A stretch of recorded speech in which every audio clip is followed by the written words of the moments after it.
Welcome to the Marketing Automation Hustle podcast, where we break down the essential strategies of email marketing and automation to help e-commerce brands hyper-personalize their customer journey and increase sales on autopilot. So get ready to automate your marketing like a pro with Sendlane's brand marketing manager and your host, Caitlin Hutchinson. Hey listeners, welcome back for another episode of the Marketing Automation Hustle. Thanks so much for joining us. And wherever you're listening to this episode, if you're streaming it on Apple Podcasts, Spotify, SoundCloud, if you're watching this on YouTube, please be sure to subscribe, give us a follow. We appreciate your support so much. Leave us a review. We'd love to get your feedback. So today, I'm really excited to have Megan Whitman on the show. She's the Chief Digital Officer for the digitally native brand Kopari Beauty. And we're actually going to be switching things up today on this episode. And Sendlane's CEO, Jimmy Kim, will be interviewing her and chatting with her about her experience leading the digital marketing strategy for Kopari for our upcoming course, Ecom Email Academy, that's launching in a couple of weeks. So stay tuned for that. Stick around, and I hope you enjoy the episode. Hey, what's going on, guys? Jimmy Kim back again with another great interview. Now, this one's about a brand, and the reason I wanted to bring them in is because it was going to give us some clarity of all the things that we talked about throughout the course and give you all the kind of like a real world explanation of what they're doing, and it's going to tie in very deeply with the course itself. So today on this interview right now, I've got Megan Whitman here, and Megan is the Chief Digital Officer at Kopari Beauty here, based out of San Diego. And what they do is they offer 100% pure organic coconut oil beauty products. So things like personal care, skin care, body care, and so much more. It's very, very different and unique, but it's a high growth, fast-growing business. I think they're venture funded as well too, and we'll talk about that in just a second. So, Megan, thank you for being on this. I guess interview is what we're doing here. So this video, thank you for coming through here. She lives in San Diego and so forth. But I'll just start it off and let you kind of talk about yourself. So tell me who you are. Maybe a little bit about your background, about the brand and what you guys stand for, and then just, what do you do at the company and like so forth. So I'll let you start right there. Great. Well, thank you so much for having me, Jimmy. Absolutely. So my background, I actually joined Kopari as their first employee about 4 years ago. Mm-hmm. So we're a pretty new company. We are venture backed. So we had a lot of fast growth in the first year. We launched our products in October of 2015. Like you said, coconut-based beauty company. We first launched with 4 SKUs. Now we're up to about 20 SKUs, not including bundles and stuff. Yep. So fast growth in a couple of years. And I was brought in really to launch the brand as on the direct-to-consumer side of things. Got it. So they really wanted to first launch the company with a direct one-to-one relationship with their customers, as opposed to going into traditional retail right at the beginning, because they really wanted that kind of that relationship, that conversation to have with their customers. Yep. And my background is largely in e-commerce and digital marketing. I've been doing that really since my first job out of college. Yep. And so I've been doing I've did SEO, I did CRO, I've done a lot of data analytics, and they brought me in to kind of spearhead, the website. Sure. and CopariBeauty.com and all the digital marketing that goes with it. So today, I'm still running all of the direct to consumer side of life. Yep. Anything that you find on our e-commerce site, anything that touches kind of the digital marketing, that all falls under me. So I'm overseeing all customer acquisition, customer retention, media buys, analytics, etc. Got you. Perfect. And that gives us a good explanation of exactly what Kopari Beauty does as well too. So we'll jump right into the meat of this thing. The biggest thing that I love to talk about, and we kind of have like a questionnaire here that we'll go through, but the first thing I want to really ask about is, how are you making your email list? Like, how does your email list go? Do you guys only tend to customers? Are you guys lead generating? Like, talk about that a little bit. Yeah, so we really honestly could do better on growing our list. Sure. I think number one, we focus it mostly for visitors on our website. So it's not just customers. We definitely are capturing emails, right? When, have different call outs throughout the website. Sure. They're trying to get someone to sign up for the list. but mostly it is once someone gets to the website. We're not doing a ton of advertising, lead gen, et cetera. We've tried doing sweepstakes, giveaways, et cetera in the past where we're kind of generating lists from other brands and partnering with them. We haven't found those to be the best performing. So we really do focus on those that have come to our website, have clearly shown some interest in the brand before we ask, hey, can we send you emails? So that's kind of how we currently build the list. So when you're asking them for their email, are you asking by giving them a coupon, newsletter? What's been your best and most successful opt-in, I guess? We do coupons. Okay. And I know that's kind of a controversial topic, but we have found that it really does help to just give a little bit of incentive. And then you have them, honestly, for a very long time. And that 10% off code, we've only found it to be valuable and get people to kind of trust in that maybe they'll give it a try. We give it to customers who come to the site for the first time. We do have an email pop-up and we offer them that code. And then obviously if they're on the site and they're checking out and they haven't signed up, there's the opportunity to sign up there as well. But we do offer them a 10% off code. Cool. And so, you mentioned something about how you use like other brands or like tried to leverage like co-reg deals and stuff like that and how it wasn't working for you. I can tell you personally from our customers, we see the same thing happen too as well. They just, I think what it is like, especially in e-commerce, like unless the product correlates such directly to your product, it's really hard for a customer to be like, I bought a coconut product and now I'm going to go buy coffee. It just doesn't work a lot of times. Even if there's synergy, like they're natural, health, organic. We find that happening with our customers as well too, which is really interesting that you kind of echoed that as well too. Oh yeah, and I feel like email is pretty personal. I mean, we're really able to like speak and tell our story to these customers. They don't care about our story if they just signed up to get a free trip to Hawaii. Yeah, exactly. That's what I'm saying. Like when the lead magnet is so far apart from who you actually are and what you're trying to do and accomplish, we generally just see that because there's just no congruency behind the story. It's kind of what you just said too as well. Absolutely. So, the next question I have is talking about email and how it grows the brand. So you just mentioned that you tell a story and tell a story. Tell me about that. I've actually on your email list. So I'd love to hear about how you guys curate that story. Absolutely. Yeah. So our brand was largely like we send a lot of paid media to our website, and that's really how our brand started to grow. And in direct response advertising, I mean, what works best is usually product, benefits. What is this product? Why should you buy it?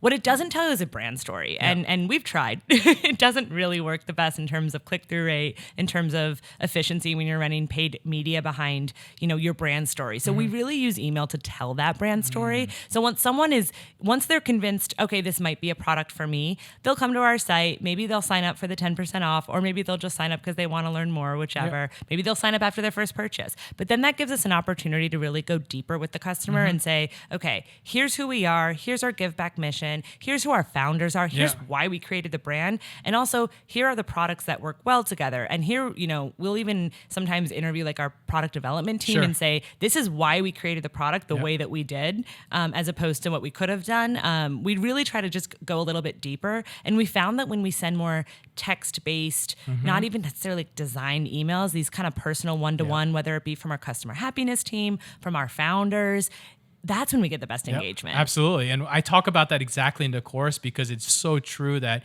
I'm sure you know this, like a lot of e-commerce companies, all they'll do is product after product after product, or they'll just blast the sale of the week, but they won't actually create this story and brand. And what you guys have is a tribe. You guys actually have followers that talk about you. You create evangelists, and you're also creating people that are so engulfed in your story that even if your product may be similar to something else, they'll tend to go with your product and push that because they know there's a mission and a story behind it. There's people behind it. I think that's the number one thing that we've really started to realize. Personalization is not just name and email or data points. It's their behaviors, their actions, what they know about you and all that stuff. And, we talk about that in the course as well too. And that actually comes back to a great question about like the tone and voice that you guys carry. How did you guys like come up with your own tone and voice? Because you guys do have your own tone and voice, even down to being a little more edgy than we've seen some more corporate side of things. And I think edgy sells right now, and edgy is what people are looking for. How did you guys come up with that? Oh, it was something that we really like from the very beginning. So I started with Kopari about 10 months before we even had product. Sure.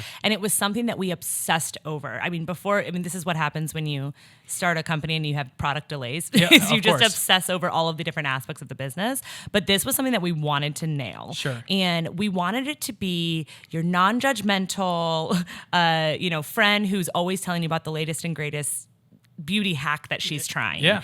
We definitely did not want it to be stiff. There was a lot of, I think, especially at the time that we came on into the natural beauty space, there's a lot of very serious companies, even through their packaging, through how they're talking, and they're kind of like using scare tactics of like, don't use this because it's going to kill you or whatever it is. And we wanted it to be more like, listen, there's a better alternative. Here you go. You should try it. I tried it. This is great. You know, just more conversational.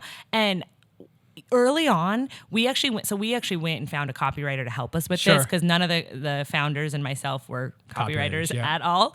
But we did find someone to kind of help us with that tone, and we actually still work with the same copywriter today, who's really she comes in and she kind of helps us with overall products. Like, we're launching this product, how can we talk about this? And then she provides kind of a toolkit, so to speak, so that we can then pull that in and use it in emails and ads and what on our website, et cetera.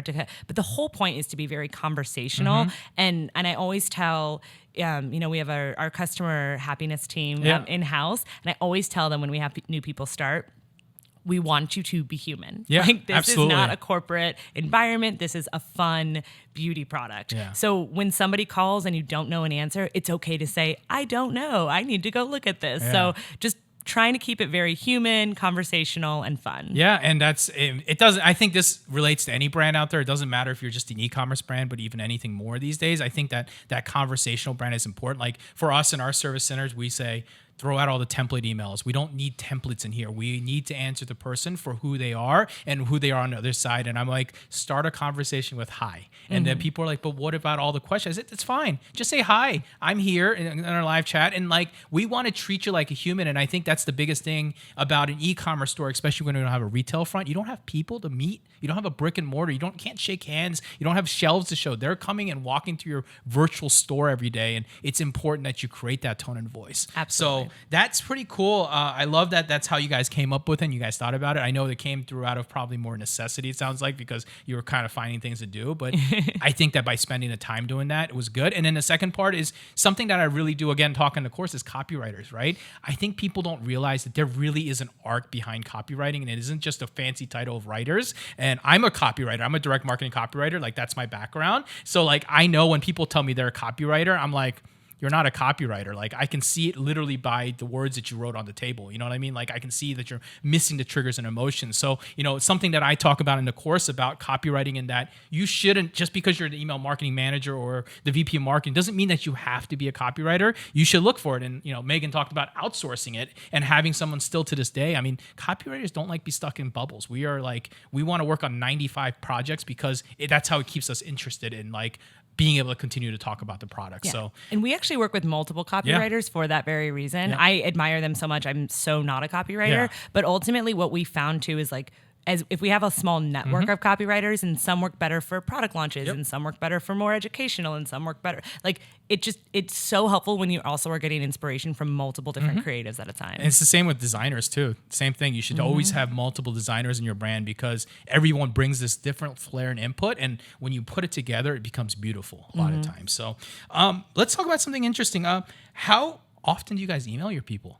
Let's talk about that. That's a great question. And it really does depend. We do a ton of segmentation. So I would say for probably our most engaged customers, they're probably receiving, it could be 2 to 4 emails a week.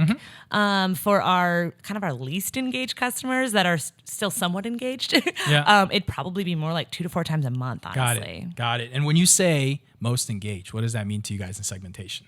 So it really does depend, because we have a ton of different flows set up. So if somebody's coming to the website, maybe abandoning their cart, maybe they've just recently purchased, we have all of these abandoned cart flows, post-purchase flows, et cetera. But then we also have, if they've purchased sometime in the last 30 days and received a certain sample in their order, then we're going to maybe respond that way. So it really it means a ton of different things. But basically, if you're not coming to the website or opening our emails or really engaging with our brand at all, we're not just going to spam you. Like, we're not just going to send you everything. We're going to really just keep that message to new product launches and promotions. It's going to be pretty simple. And how many days do you guys segment around, like your engaged audience? You said like they don't open the email or visit your site. Is there a time frame, or is it like a number of time? It kind of depends, and it really depends on what the message is. Sure. So if it's more of like a brand story, it's going to be more like, okay, people who haven't been to the website in the last 120 days, they're probably not that interested. Correct. They're not top of mind. We can try to get them back into kind of the more engaged group, but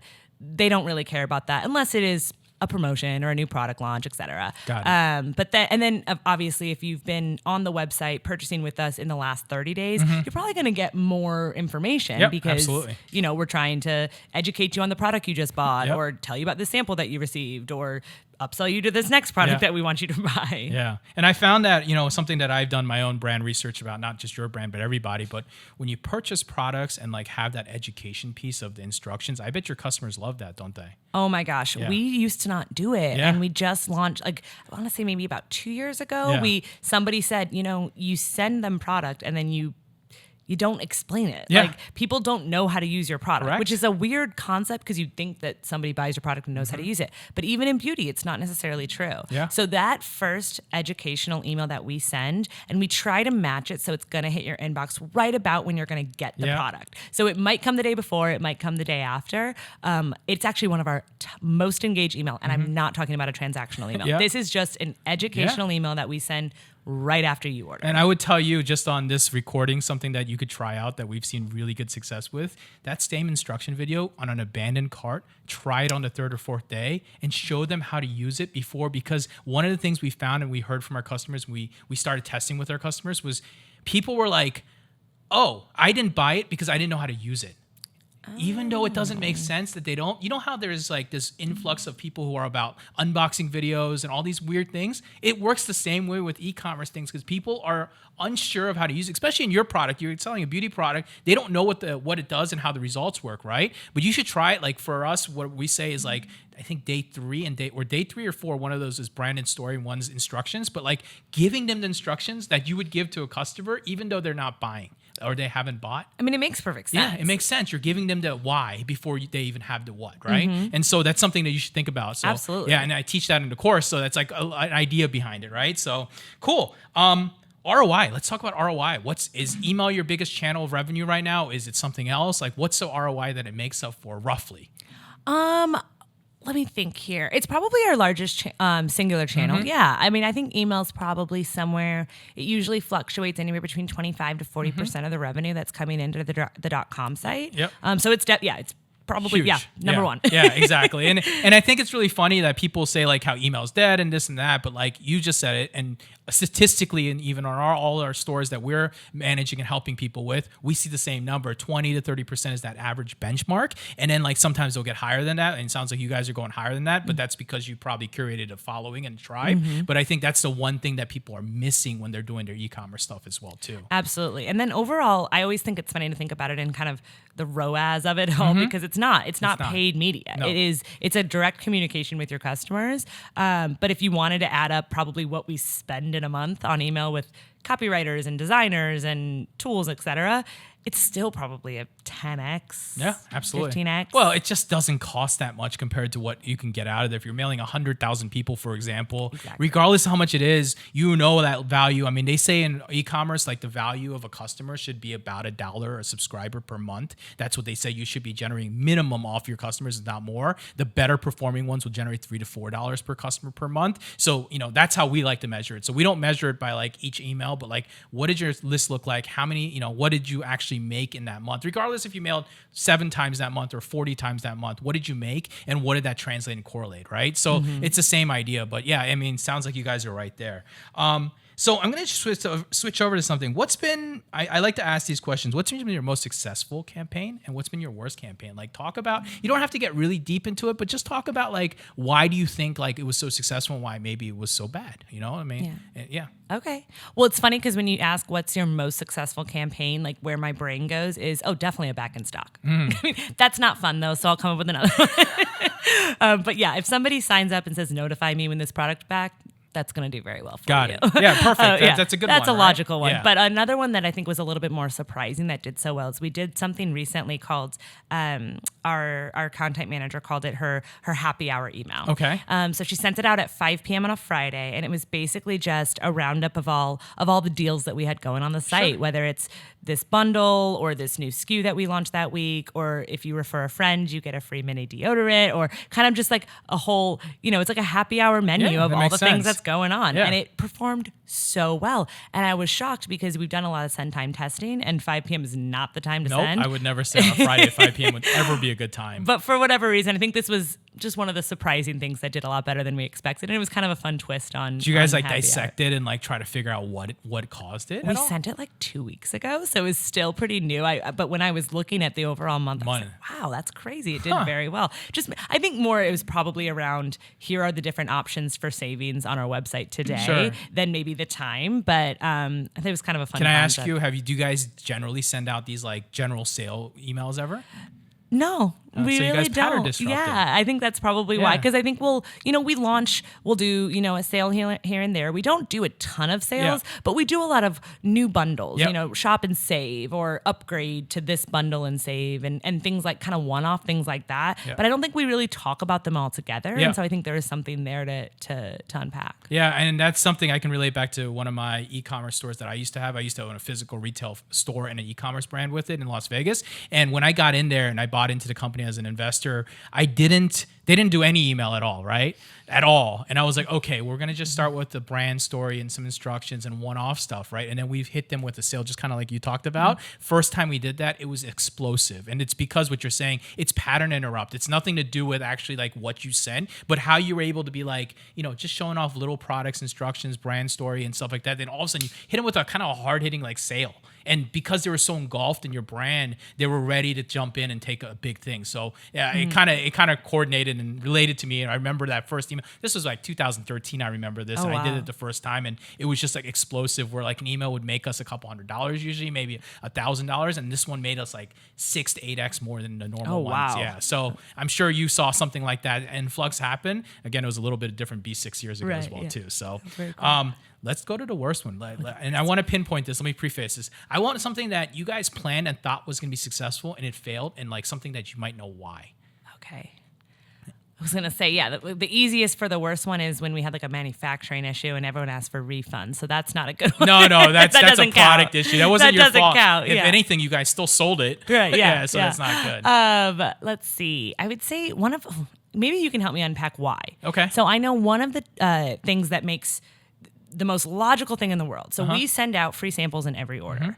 Everybody who buys a product on our site gets a free sample. So we realized recently that we weren't actually following up on that sample. So we started to actually send these follow-up emails for the customers to receive the free sample. Did you try your sample? Did you like it? Why don't you try buying the product? Sure. It bombed. It's not working. And we've tried it 2 or 3 times, and it's just not working. And I don't necessarily know why. My assumption is it has something to do with they're not opting into these samples. They're not selecting them at the checkout. They're just being dropped in the order. Are they not seeing the sample? Are they not trying the sample?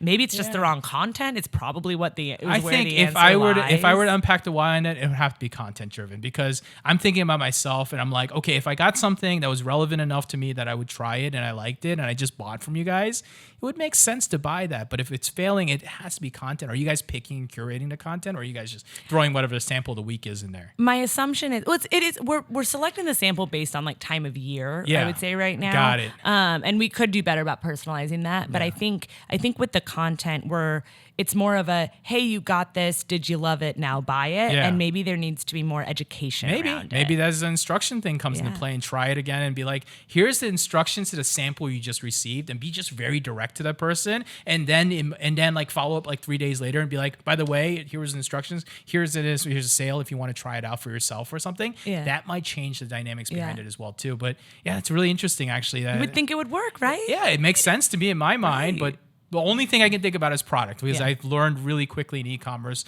it doesn't matter if you're, a beauty company and you're selling like organic beauty stuff, and then you'll push like, let's just pretend you had a partnership and you push the brush, right? Yeah. Or whatever they needed to use it, and it wouldn't sell. And you're Yeah. like, what the heck just happened? Because they believed in you guys and the brand and the mission a lot more than it was about the product, right? Because like a brush might feel like I can go buy that at Sephora or whatever you go to go buy that, right? Right. So interesting. I can't really tell you, but that's a perfect example of like you probably thought, and I would agree, like hearing it, like it would be perfect, but then it fails, and then you're like, why? Yeah. Yeah. And the only other thing I can think about is you're data driven. So I would say, why don't you pull the data on like your top five products and see what the top 5 products they bought under there, and only provide those samples. And then try out only when people buy that product to throw the sample in there. So you're not spending a bunch of money throwing Right. samples to everybody, and see if that improves or increases, or it makes no difference, because then it'd be like, all right, maybe try instructions, or maybe samples just don't work. Yeah. And then we can save a lot of money. Yeah, because I can't imagine sampling packaging, regardless how small or whatever. It's still pretty expensive. Yeah. Oh yeah, for sure. Cool. Well, I think we're coming to the end of this. I would love to learn a little bit more and let this audience know, I think, about Kopari, and like just kind of like talk about it a little bit more. I think that you can have an audience here, because there's going to be a nice mix of people. And though you don't really have anything to sell on the marketing side, I think that you might have something maybe beauty wise that people might be interested in. So Yeah, absolutely. So Kopari, as you mentioned, they're a coconut-based beauty company. We sell skincare, body care, personal care, and multitaskers. Everything is for sale on koparibeauty.com. Everything is made as natural as possible with the safest ingredients. It all works phenomenally. It smells amazing. And my favorite products that I highly recommend people try would definitely be our coconut deodorant. It's by far a bestseller. People go crazy over it. Interesting. Won a ton of industry awards. And also our coconut shower oil. So it's like a body wash, but it's an oil. And it actually is very hydrating. And people don't take care of, they take care of their face. They don't take care of their body like they should. And I know when I use this product, I don't have to put on moisturizer after, wow. which is crazy. That's huge. Yeah. So I highly huge. recommend you guys go to koparibeauty.com. Check them out. We're also sold at Sephora and at Ulta, at Urban Outfitters, Anthropologie, a few different places, but hopefully someone out there will want to try something. Well, Megan, thank you for joining me here and coming into the office to talk about this and sharing kind of the brand story and brand and how you guys are using email marketing in the world. Any last tips as a last time thing? Like if you're, let's just pretend, let's speak to the people who are just starting off in e-commerce. Let's just speak to those people because I think those are the most relevant to speak to. And sometimes what's the number one tip you can give them when you're thinking about that brand and marketing, like email marketing? Like how do you tie those together? And like what's the number one tip or something that you can give them a golden nugget? Okay, so I just had coffee with someone who is just starting out. They have one SKU. They have about 1,000 people on their email list. Pretty small, but they asked me this question yesterday. Oh, so I perfect. feel like I'm prepared to answer Perfect. it. They said, where do I even start? Like we have one product, not that many people on our list. I said, how many people have bought and how many people haven't? Sure. It was 50-50. Good. 50% of them had, good, actually. 50% of them haven't. Yeah. I said, of the people who haven't bought, how many people have been to the website in the last 60 days? You know, we started just dissecting those people. And I just said, even if it's a small list, and yes, it takes time. It takes a lot of time. But if you can just dissect, even divide that list in 2, maybe into 3, and give the marketing message to your people who have tried your product. They don't need the education that the people who haven't tried the product need. And they might, or maybe they need a different type of education, or maybe they need a reminder. But just in its most simple form, if you can segment your customers as easily as just purchasers and non-purchasers, or people who have been to your site and spent any amount of time on it, tell a different story. Yeah. They're not looking for the same thing. Some people need to believe that you're a legitimate brand. Some people need to understand why your product's different. But just at its most simple form, segment your customers because you have to. It just doesn't make sense to be sending somebody who hasn't been to the site in 3 months the same message as somebody who bought yesterday. Segmentation. That's something that I have an entire module about this, and I'm like diving into like every part and then giving examples about it, and they've gone through it, but like really understanding that and then formulating your ideas. But like that's a perfect one. Just take a look at what you're doing right now, and if you're jumping into a role, for example, or you're starting an e-commerce business, you don't have a lot of customers, doesn't mean that you can't make money. It just means that you need to work a little bit harder to pull and maximize, but you'll also create probably a better relationship with your customers early. And sometimes doing all this creates the habit of doing it early, and then it becomes easy instead of if you're not doing right now and you have to create this habit, it's actually really hard. And that's one of our problems that we always face is education of a customer that is not ready to learn this style of like learning, but once they see the results, they're always like so ecstatic because they're like, wow, like this really works. And I only had to bother them once and not 6 times to make the same amount of ROI. So anyways, thank you for that. Thank you for coming in. With that being all said, guys, thank you guys for watching this video, and I'll see you guys on the next one.